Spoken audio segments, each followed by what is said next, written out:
Hello বন্ধুরা, নিরামিষ দিনে সুস্বাদু হেলদি ডালিয়ার খিচুড়ি কিভাবে বাড়িতে বানাবে দেখে নাও।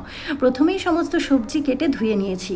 তোমরা তোমাদের পছন্দ মতো সবজি ইউজ করতে পারো। প্রথমেই 1 কাপ ডালিয়া আমি শুকনো খোলায় নেড়েচেড়ে ধুয়ে ছেঁকে নিয়েছি, আর আধা কাপ মুগ ডালও শুকনো খোলায় ভেজে ভালো করে ধুয়ে কিছুক্ষণ ভিজিয়ে রেখেছি।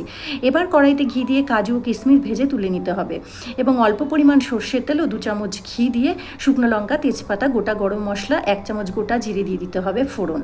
সব সবজিগুলো একে একে দিয়ে আদা, কাঁচা লঙ্কা বাটা, লবণ দিয়ে ভালো করে ভেজে নিতে হবে যতক্ষণ আদার কাঁচা গন্ধ চলে না যায়। তারপর ক্যাপসিকাম, টমেটো, মটরশুঁটি, জিরে গুঁড়ো, হলুদ গুঁড়ো, কাশ্মীরি লঙ্কার গুঁড়ো দিয়ে ভালো করে কষিয়ে ভেজানো মুগ ডাল ও ডালিয়া দিয়ে দিতে হবে।